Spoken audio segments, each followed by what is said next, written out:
Welcome to Gracie's Wig Journey, as well as Wig Fashion Fiesta, my two YouTube channels. I've been getting into the weeds when it comes to first-time wig wearers, of what to consider before you purchase your first wig. And today's video is going to go into the cap construction. Because as I said previously, no longer is it the fibers that determine the expense of a wig. It's the actual cap construction. And you must have a very good cap so that the wig stays secure on your head. So you're not walking down the block and it falls off, right? So come with me and let's delve into cap construction. What you need to know before you purchase your very first wig.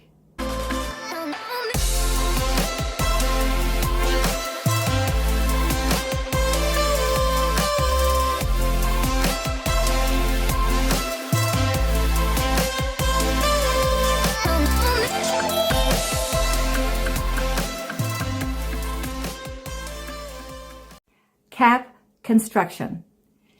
It's the labor intensity in making a quality cap which determines the price of your wig.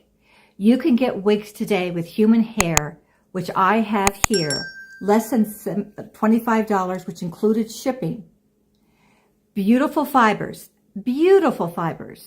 but the cap construction is very inexpensively made. And let me show you.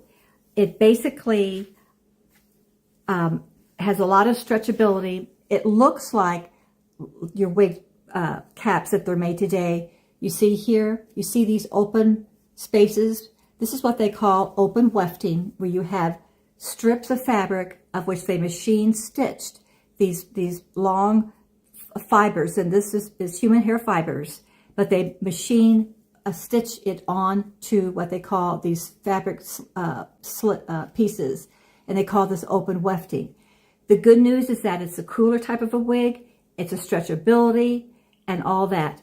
But this particular manufacturer, human hair, everything's inexpensive. This is really inexpensively made. Let me show you another in a top manufacturer, quality made. You see the same kind of concept, but see how much tighter this is? And this does have stretchability, but it's a lot more higher quality in this open wefting. Also, they make wigs without the open wefting, and it looks like this, where the cap, you see it's all solid. This is what is referred to as the hand-tied. So today your top manufacturers will give you a choice.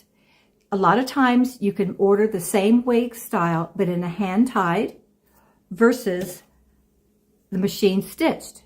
Do you see the difference? Now, I have both, but I tend to prefer the hand-tied caps. The only reason is it's just my own personal proclivity in that it feels just a lot more snug on my scalp. But that's a personal choice. I know a lot of women really love the open wefting, which would be the machine stitched.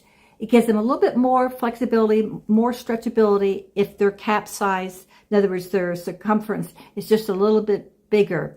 This gives you that extra stretchability, plus it's cooler because of the open wefting.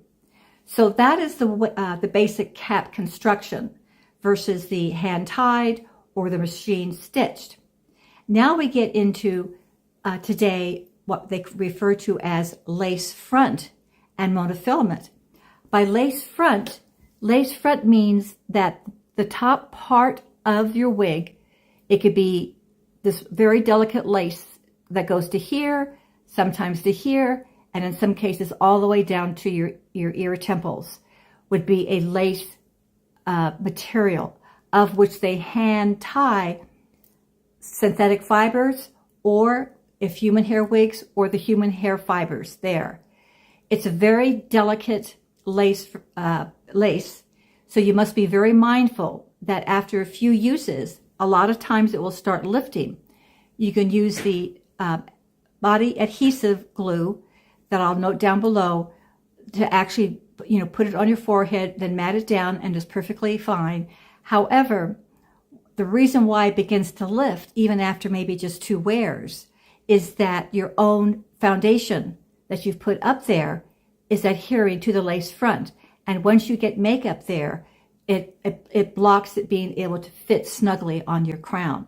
So what I take is, I take a makeup wipe, and I just, after each time I wear it, I just very, very gently wipe off the foundation, or you can very gently run it through the water, the clear water in your sink to get that makeup off, and then allow it to dry.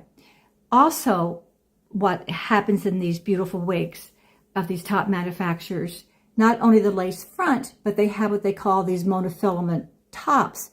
And you can see here by monofilament top, you see it's another very fine material, of which when you're looking down, there's someone standing over you, it looks like it's your own natural scalp of which the fibers are growing out, plus either a full or a partial monofilament top allows you to have multiple ways to part it, compared to less expensive wigs that you only have one part, but you cannot part it any other way.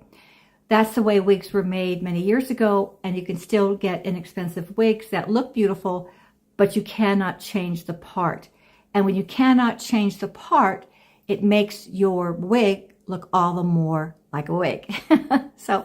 So I hope this helped you when it comes to the wigs, understanding that the construction of the cap is most important for quality to stay on. And for your first purchase, I recommend you spend the extra to get a top quality manufacturer where their caps will fit you, and you'll have no concern about it falling off. Stay tuned to our next video as we get into ways that you can actually adapt an inexpensive wig. So in case your budget and your budget is less than $100 or even $25, things that you can do with that less expensive wig. It's not the fibers, that's the expense. It could even be a human hair wig. In fact, I will show you a human hair wig that if you do these little things to it and are able to do it, then it will work beautifully for you. So come with me, join this wonderful world of fashion fun.